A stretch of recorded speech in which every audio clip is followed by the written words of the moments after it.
Welcome, listeners. This is your host. It is BudgetPedalChap. You are joined today by the man, the legend, Mr. Adrian Thorpe of ThorpyFX. Say hi. Hello, how are you? To spare the listeners the grief, we've had a few internet connection issues today, haven't we? We have, but we're getting there. We are. So, a little introduction to yourself, Mr. Thorpe. So who are you? Okay, so I'm Adrian Thorpe. I started ThorpyFX, my company, probably 3.5 years ago. We've been trading just over 3 years. Uh-huh. Prior to that, I've had a career in the army. The job title is ammunition technical officer. They do bomb disposal. That trade, we do bomb disposal in the UK, but we also do a lot more. But I'm an explosives specialist, and I've got nearly 20 years experience in that. So just before I retired, and now I build pedals. So there we go. That seems like a really exciting job title, one which I would be afraid to do myself, I'm sure. I don't know. You get taught everything that you need to know, really. Okay. And it's in your own best interest to listen. Yeah. So, that's probably where I'd fall down then. No, it was a great career, and I really enjoyed it. And now, I'm putting that level of effort into this now, and I'm really enjoying it. I mean, that really does go to show in the small space of 3 years how such an impact your company's had. Yeah, we've been really quite lucky, quite blessed, and some of it's we've had lucky breaks here and there. Other things we've just put constant pressure in every area that we can, and yeah. We took our foot off the gas a little bit last year because our daughter was born. Oh wow! However,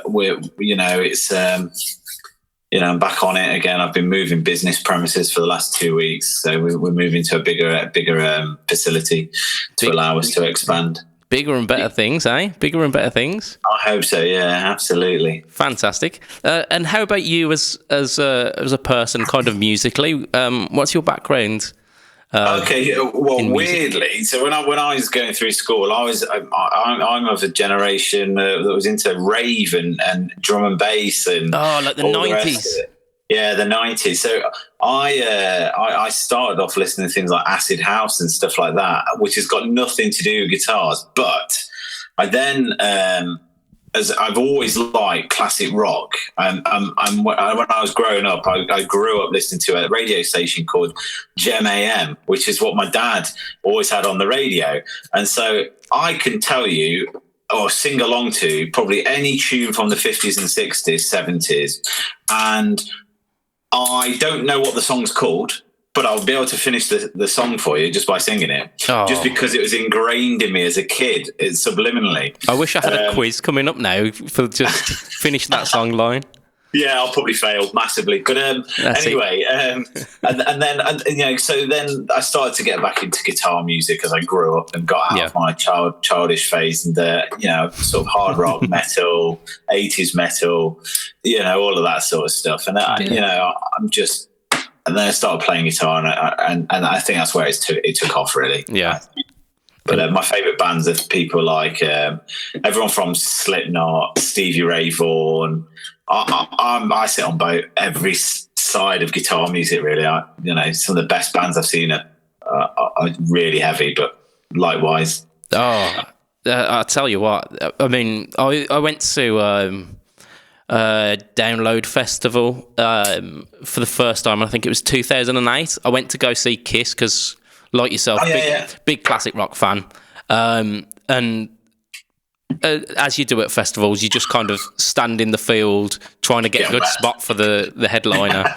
I ended up seeing Disturbed and Killswitch Engage, which I had absolutely no interest in at the time, and they blew me away. Yeah. Do you know what? I've been to Download several times, and I've discovered new bands at Download, like people like Cadillac 3. absolutely blew me away a download, just because they were incredible. Yeah. And then then I found a band called Steel Panther. Oh yes. They were amazing. And on the other side of things, that I saw Metallica and I found them quite sterile. I don't know if they were just. They didn't seem to be enjoying it. Yeah, doing it all by numbers rather than... Yeah, and it was like... I've got the DVD and they look more energised on the DVD than I was seeing them live, and I was a bit gutted about it. But then, I saw Slipknot and they were incredible. Yeah, I saw Slipknot with Slayer, I think probably 2006, and it was a sight to behold, those guys were. Yeah, absolutely. Nine just balls of energy on a stage, just the Corey, he was a fantastic part of that band as well. Shame, but there we go. Yeah. Anyway, indeed, yeah. Let's crack on. So, how did you get started into the kind of pedal building side of things? A bit of a weird one, really. I posted away from home, so I was living in military accommodation. Yeah. Okay, so you got a couple of choices. What do you do in your evenings? Because you work during the day, you're not going to work in the evening if you don't have to. So play guitar, but you can only play for so long without either getting bored, tired, making mistakes, whatever, or go to the gym, blah blah blah. And I just found myself. I had too much time in the evenings. I thought, well, I'm just going to build some pedals.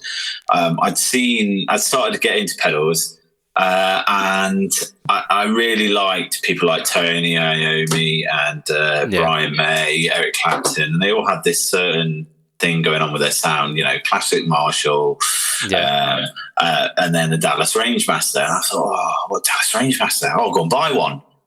Yeah, young, too much money. I'll just buy a Dallas Rangemaster. I think $1,000. I was like, no, I won't be buying a Dallas Rangemaster. No, not at all. Can I build one? Yeah, sod it, I'll build one. So and that's what I did. So I went down to Maplin's, which is now sadly defunct. I know. It's so sad, isn't it? They've all gone. I mean, Radio Shack's American equivalent, and you used to have Tandy, and now Maplin's have gone down. But anyway, so I went down there, bought some parts, ordered some transistors, OC44s, because I could get them back then.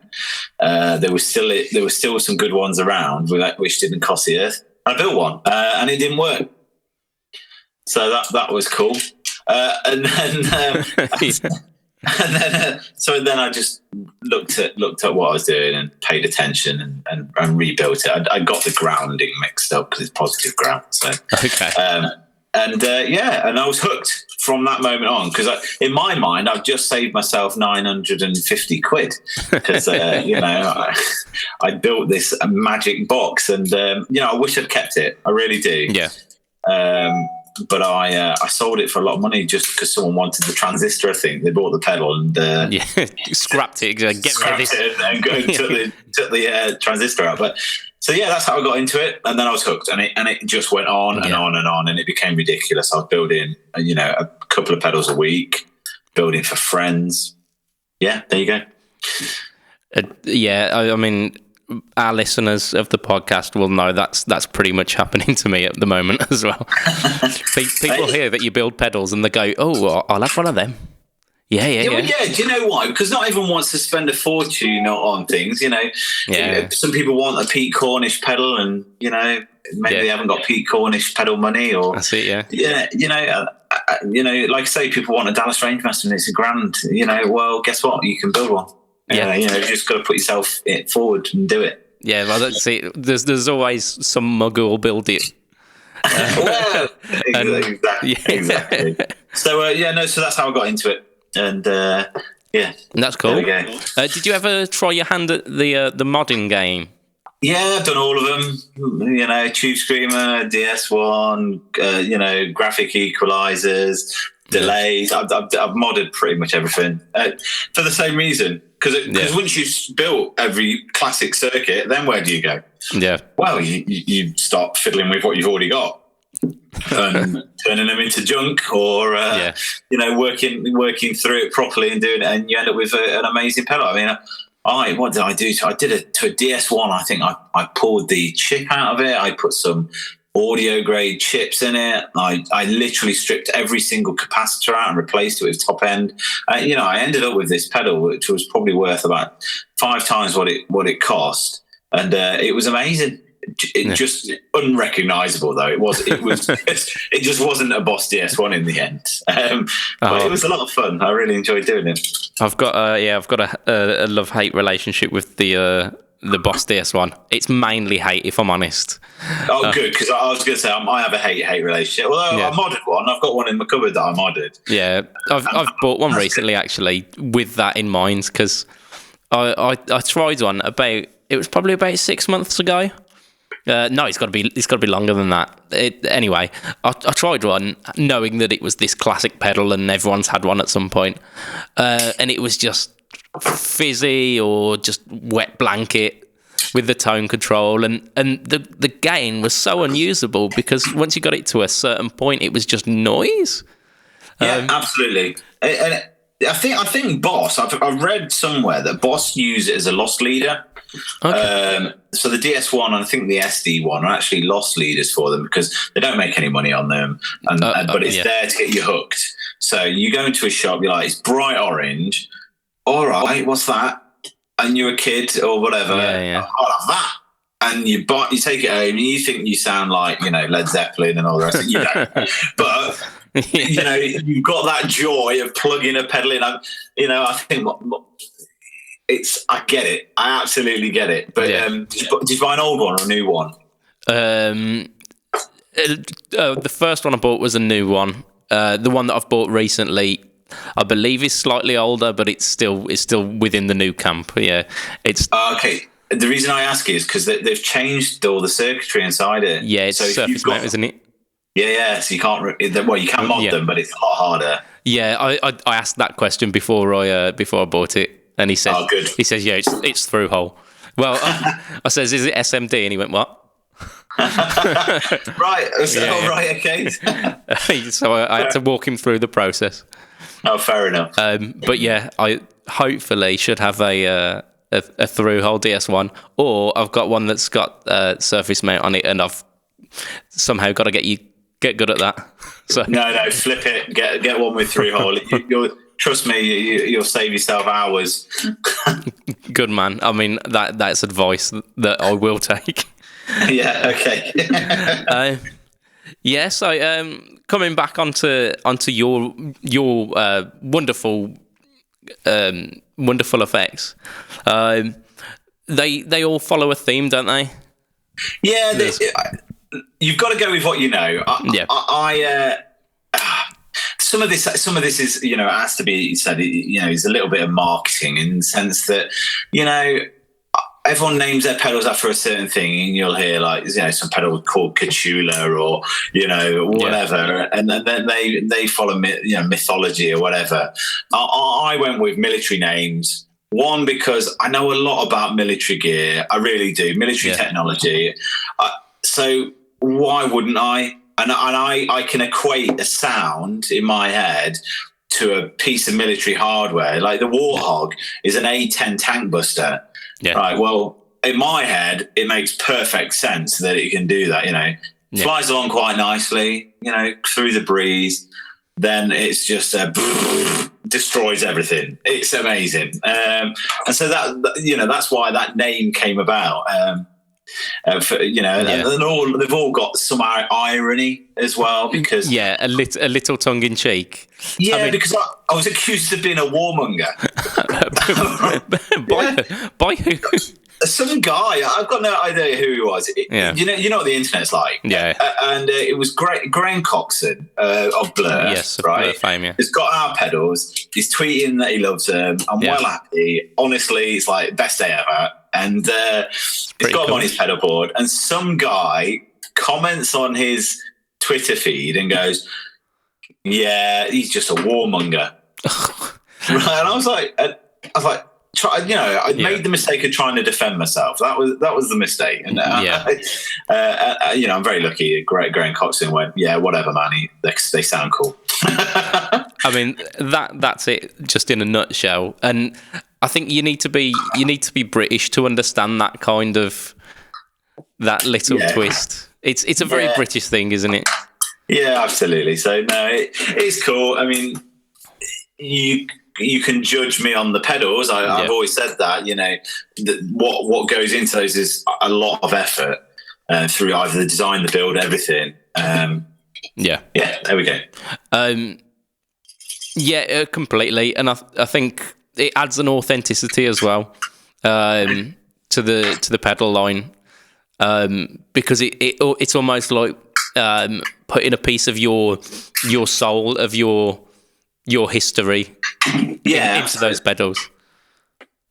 Yeah, absolutely. I think your personality is intrinsically linked to what product you're trying to put out. If you're as attached to it as I am, some people just like to sell stuff. And that's cool. They don't care what they're selling. They just like making money. Yeah. Me, I really like my pedals. I always have done, and I really like my designs, and I use them. It's important that people buy into that a little bit for me. Yeah, I mean, if you're putting out stuff that you wouldn't use yourself, then you're lying to yourself, and it's a bit. If your pursuit is money, then fine. That's a pursuit in and of itself. But no, not for me. I know there's a big name over in America, Mr. Wampler, who does exactly the same thing. Because I follow him quite intently. I listen to his podcast, and he's always saying how the products that he builds are all based on what he enjoys, which is why there's not many modulations out there with Brian's name on. Yeah, I can understand that because he's got to be comfortable with selling it. I quite like Brian. I've sadly never met him, but I like his ethos. I like what he's doing. And he's a bit of a godfather of the old of the DIY scene. Actually, he does. He's got that fabled modding pedal book floating around the internet somewhere. Which have you managed to get hold of a copy? I haven't. I mean. I have no doubts that I'd probably be able to download a less than legal version. But I'm not going to do that. It goes beyond my morals to steal those pennies from Brian Wampler. I'd rather save up the money and the time. And it's a good book. Yeah, it's a good book. I will be getting that at some point. Maybe. I think there's two of them actually. There's two parts to it. I know he's making a revision that will be coming out in the future as well. So that's kind of cool. I don't know. I think I want the original one. Get him to sign it. Yeah, that's it. So your time in the forces as well. It's like a very kind of regimented and precise thing.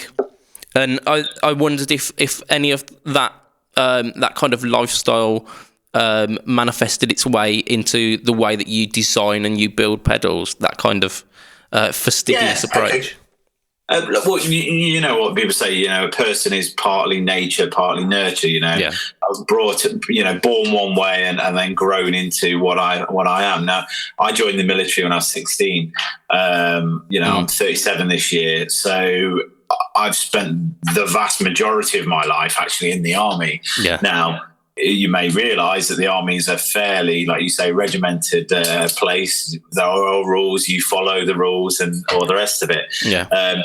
It kind of it changes who you are. So, for instance, I stupid things like 24-hour clock. Never. You tell me 5 o'clock, that's in the morning. Always in the morning. Never at 1700 hours. Yes. Things like that. So I've become a product of just attrition, just totally doing things one way. Now, that doesn't make me an automaton. No, not at all. I have been I've done 3 degrees. I've got 3 degrees. One in applied science, the other in explosive ordnance engineering, and the other one in battle space technology. So one undergraduate and 2 master's degrees, and all of those are in military technology. Yeah. My career towards the latter end was all about procuring and developing missiles, high technology weaponry. That requires a very precise ethos because they have to undergo so much forces when they're in use. So, 15,000 G for a round that goes in an artillery piece. It's monstrous, and they have electronics in them, and so they have to survive. you imagine if someone put 15,000 times your body weight on you, would you survive it? Probably not. Yeah. And so it's a design ethos that is in place with military gear, and I have adopted similar things. Yeah. 1, to make them easier for me to build, and 2, because I want them to look and work a certain way. It might seem trite to some people, but again, it's my personality rubbing off into the pedals, really. Yeah. I know that we've got a mutual friend who mentions your work as kind of a pillar of just perfection in terms of design and the making of those pedals. Just everything is just perfect. Our good friend Stuart from ThorpyFX. Yeah, and he makes great pedals too. You look at. I can definitely see what line he's going down with his builds. They look mint inside. They do, and that's such an honour for him to say that about me. I'm over the moon with that. That's great. But I've got. There you go. So that's that. My God, that's my build. So everything's rooted. Everything's Yeah, there's not one piece out of place, is there? So that's the Fat General there. It's done for the right reasons. That makes a brilliant segue as well. Good man. So the Fat General's one of your new releases, or new to be released very shortly. You've got another couple, haven't you?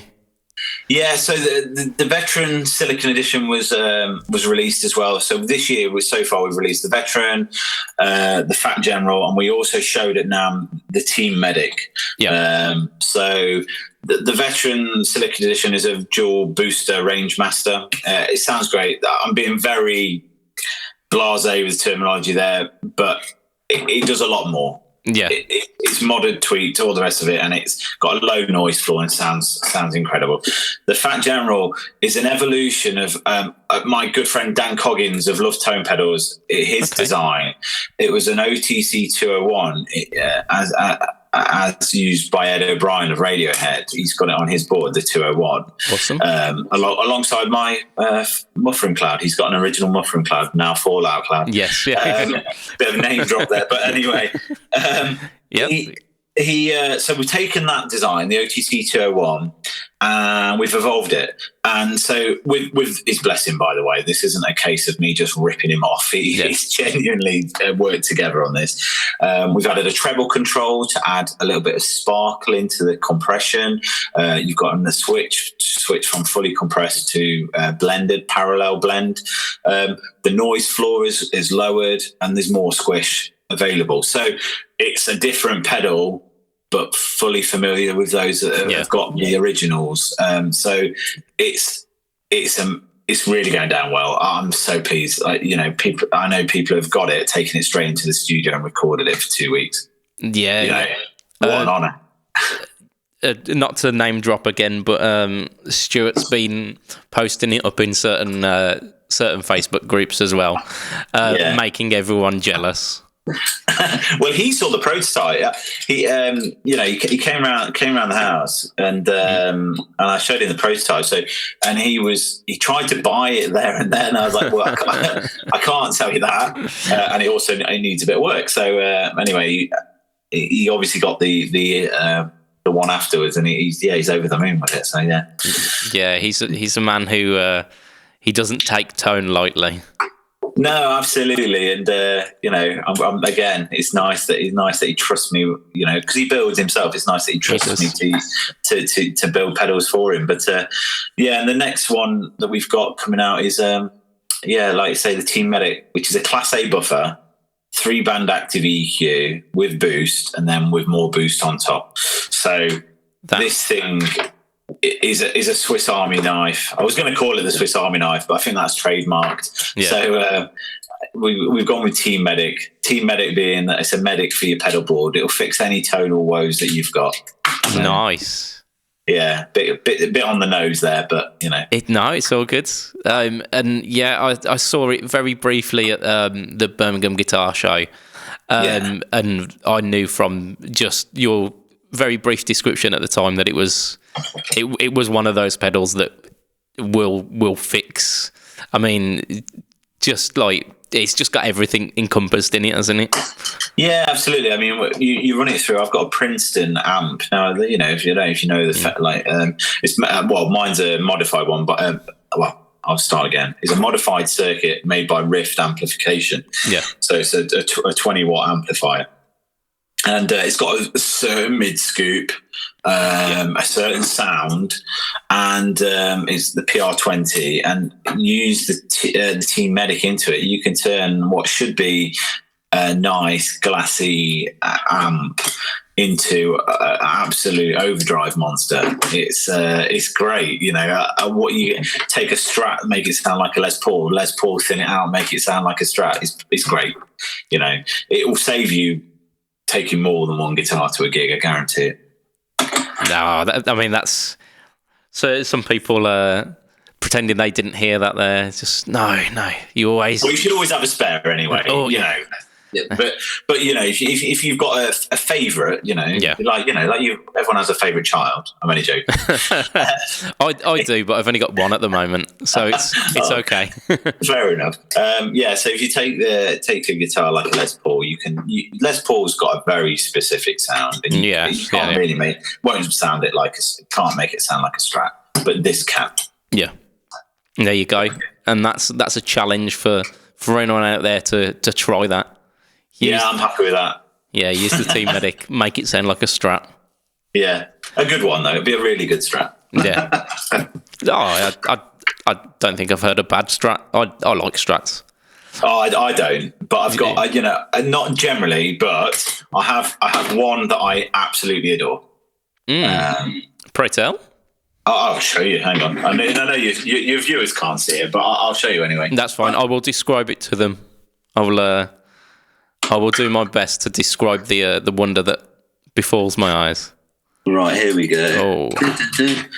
So it is a custom shop limited edition Olympic white Stratocaster with Anco Plebano pickups. It's got a blend pot, rosewood board, flamey maple neck, but with a naked finish. You got the lacquers kind of. It's gone off at about probably 15th fret. Yeah, upwards. About that. About 15th fret, and there you go. And it sounds absolutely incredible. So that's the only Strat I really love. That's a winner right there. That is. If you could only love one Strat, that will be the one. Do you know what it is though? It's the blend function. I love stuff like that because I don't really like the bridge pickup on a Strat because I quite like to play with the bridge pickup on most other guitars. It annoys me. Yeah. Whereas I can blend that one. What does the blend do? I think it blends between the neck and the bridge. Okay. Oh, is this the Fez Parker mod? I'm not sure. It requires a no-low tone pot. Yeah. It might be. I don't know. In all honesty, I don't know whether it's called that. But it's great. It fattens up the bridge enough so it's not like an ice pick. Yeah. Suits me. Because I happen to have a guitar that I've been mentioning a lot this week on the internet. Because Fender have released that Telecaster Stratocaster hybrid thing. I like it. Yeah. I happen to have a guitar that is the exact spitting image of that. but I had it like a year ago. Oh, okay. How come? It was a local guy. He actually does all of my pickup work. Oh, right. Okay. But he builds guitars on the side. And he built this, what he deemed the Strato Telly. Yeah. And I got to play it because I do some demos for his pickups. And he says, yeah, sure, if you want to keep it, just give me the cash for it. So I got that, and it's got that it's got the middle tone control is a blend, and it blends the neck on the bridge. When you're on the neck, it blends the bridge in. And when you're on the split positions, it does the third coil. Okay, yeah, that's right. Yeah, it's the same mod. So you can, in theory, you can have all three pickups on it. Yes. So yeah. So anyway, yeah. And it's absolutely fantastic. Yeah, it's absolutely fantastic. It does. It almost makes it humbuckery when you blend that neck in, doesn't it? Yeah, absolutely. Which is really strange. You'd think it'd sound like a telly with the poles being so far apart. Yeah, okay. Yeah, I get what you mean. But it doesn't. It sounds really kind of thick and Booker-esque. But like I say, this guy's pickups are absolutely sublime as well. So I don't know how much of it is that magic going on. So where are we? Let's have a look. I don't know. I've sort of wandered us off topic. Really, I'm really sorry about that. It's not a problem. Guitar tangents are wonderful things, aren't they? Oh yeah, you fall into that hole. So yeah, I mean, this is the hot question. This is, so I've got, which is your favourite pedal? So this is going to be one of your own pedals. Yeah. And a pedal from throughout time. Okay. Oh, blimey. You see, which is my favourite pedal? That's like asking. It is honestly like asking which one is your favourite kid. Yeah. Okay. It depends on the day, but at the moment, I'd say my favourite is the Fat General, just because I'm so pleased with the result of it. Yeah. Now that's not really the proper answer, because that means it's my favourite at the moment because it's the newest. So when I release the next one, that'll be my favourite. However, I think overall, our breakout pedal, our first was the Gunshot. So that and I would say that's probably my favourite for sentimental reasons. Oh, it's sad, isn't it? But no, it changes. At the moment, probably Fat General, but for sentimental reasons, Gunshot. There you go. That's not. I like the fact that you've cheated and given me two. That is brilliant. And the fact that you are struggling to give your own brand's favourite pedal is just a testament to how good they all do so much. They all do so much and so different. I use all of them. It's like saying which is your favourite piece of cutlery, a knife or a spoon. And you're like, You see, I've chosen the spork there. Yeah, that's what I've done, isn't it? That's the real, yeah. And I've sharpened up one side of the spork, so I've got a spork knife. That's it, yeah. The one that does all three, but never quite as good. maybe. And how about throughout time? One which isn't from your making, but throughout time, the pedal that you keep going back to, and the one. Okay, so I'm going to split this because I'm going to give you my favourite overdrive and my favourite delay. I'm going to call it delay modulation, whatever. And that's because I'm a real overdrive fan. So my favourite overdrive that isn't mine is probably the Kingsley Jester. Oh, yes. Okay, and the reason being is he is a man whose builds are after my own heart. They're stunning. You open one up, it's incredible. For the price that they're going, I don't think I'd even get a screwdriver anywhere near. I see. This is an affliction I have. I buy a pedal, right, and I don't even plug it in. I just open it up. That's the first thing I do. That says something. There's something wrong with me. But probably that one. And I mean, my favourite delay modulation, blah blah blah, is the Moog MF104M Super Delay. Okay. So 1.2 seconds of pure analog goodness. Yeah, the Moog ones were the ones that had that like weird wooden side finish, weren't it? You say it's weird, I say it's classy touch. It's like a 70s sedan, isn't it? Yes, but real wood. It's mine's flamed. Believe it or not, it looks partially flamed. I really like it. you got one of the special ones. I must have done, but no, it's a great pedal, and I tell you, it's one of those pedals that puts me off wanting to do an analog delay because it's so good. How am I going to match that? But I will do it, but it's just going to take a while, that's all. There you go. Fret Talk exclusive. There will be a delay at some point. No, at some point. It's at the moment I've got so much on that it's not going to be this year at all. No, I know. I mean, with this interview, it's moved about, and I fully just let you do it because I know it's all coming from a good place. Yeah, sorry about that. But no, it's all good. It's all good. And so this is our kind of final formal question. Yeah. And it has been inspired by the events of kind of the end of last year.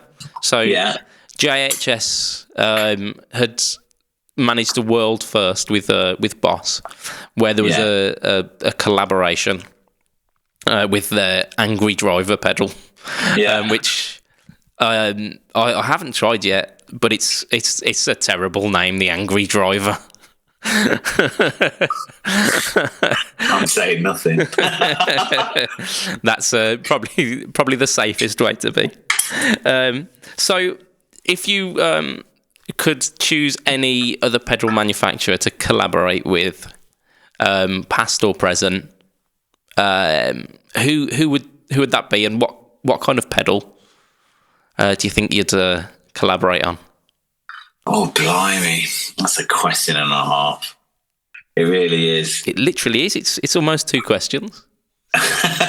Past or present? Oh, do you know, probably, I have to say, probably someone like Bob Moog, or Moog, I think, just because he, and when I say collaboration, I think he'd take 90% of the workload because he was a certifiable genius. Sort of someone like him, it would just, it'd be an honor just to be in the same room as him. In all honesty, but that'd be amazing. And maybe Roger Mayer, he's been around a long time. And again, likewise, I mean, he's still going. His pedals are great. I've got a couple, and I mean, my favourite one of his is the wah pedal that he makes. I can't remember what he calls it now, but it's carbon fibre. Who doesn't want a carbon fibre wah pedal? That's kind of like late 90s boy racer wah pedal, that is, isn't it? Honestly, it's utterly but it's genuinely carbon fibre. It's not a veneer. He's had the treadle cast and laid up in carbon fibre. It's astonishing. The fact that it's a good wire as well is neither here nor there. It's just who cares? There are important things, and it's the fact that it's a carbon fibre finished. He could have stuffed that thing full of crap, and I still would have bought it. Yes, yeah. Joking. So those, I think those two would, were absolutely up there. Yeah. I mean, that's kind of pedal royalty there, that isn't it? So I mean, those are some good quality answers there. Oh yeah. Oh, thank you. I mean, the thing is, making pedals, we alluded to earlier, it's about your personality. It would actually be very, very hard to work with someone else in that regard. Yeah. Now, I don't know how the JHS and the Boss collaboration went, and I don't know who pulled the heavy workload there, but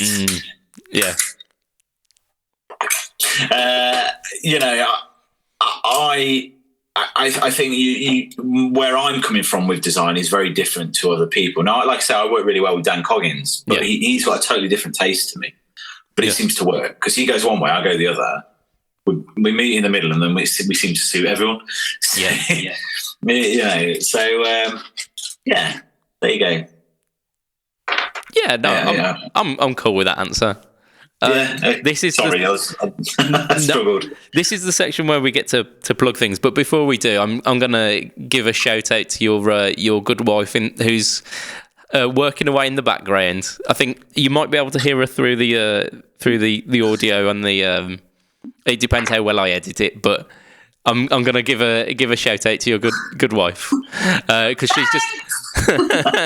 she's just happily plugging away at the background there and just. And apparently her soldering skills are second to none. Yeah, absolutely. I mean, one for you guys. I mean, the company is named after me, but it's also named after my wife. We launched the company the day after we got married. Oh wow! Because we were like, well, what else are we going to do now? I see. Yeah, could have kids now. It's probably a bit soon. What should we do? Well, we'll set up a business. There's a lot more to it than that. But I had plans, and we just decided the day after our wedding that was the way we're going to do it. And we did. Absolutely no nonsense, that isn't it? Right? Yeah. Well, do you know what? It was literally that night. We went, shall we do it? Yeah, we'll do it. All right. Right, I've done it. I've set up the company. We've done this. We've done that. The website's up. That, and it was all done. Absolutely magic. So my wife she's a silent partner in the business. Sometimes not so silent. But, I'm not even going to comment on that bit because I'll get smacked around the head. That's it. Yeah. Yeah, I can see it. Yeah, she's rearing up for it. So plugs. Anything you want to plug? You know what? All I'd say is, if you haven't tried our pedals, go and try them. All right, and please take your favourite pedal, compare it. You'll be astounded by what the level that we've taken pedal building to. I think that sounds very arrogant, but what I mean to say is I am absolutely OCD about the way that I do things, and it should, it does play out in my pedals. I want you to be bowled over when you open that thing up. The very opening experience needs to take your breath away, and then more importantly, they sound great. So give them a go. Please support us if you can, and enjoy them and gig them because you will love them. We do. I mean, we got to see Raven Eye using the Fallout Cloud the other night in a gig, and it was so obvious when it came on. Yes. And you know what? I was just grinning ear to ear. What a feeling. I mean, and Ollie Brown's incredible anyway as a frontman, but to see your own product being used in that way to such effect to slay the crowd was just astonishing. That's what it's about, isn't it? I mean, building a pedal business, if it was just that moment and it ended, it would be worth it. Yeah, absolutely. Well, no, I hope not. Yeah, no, completely. I'm hoping in 40, 50 years' time to be interviewing the next Adrian Thorpe, and him citing your pedals as an inspiration. Do you know what? That to me would be like the biggest honour. I'd love that. Indeed. Right, so I think that's where we're gonna wrap it up. An absolute just gratitude and thanks, Adrian, for coming on. No, thanks for inviting me. I really enjoyed it. It has been an absolute blast. Thanks, man. See you later. Indeed. Right, so our Fret Talk listeners, I'm not even going to do our usual sign out for today. You know where to find us. You go on the Fret Talk podcast group on Facebook. You find me, BudgetPedalChap, Facebook, Instagram, YouTube, all of these things. You know where to get me. So from myself, Mr. BudgetPedalChap, and from Adrian Thorpe, it's going to be a goodbye. Ta-ta. Goodbye.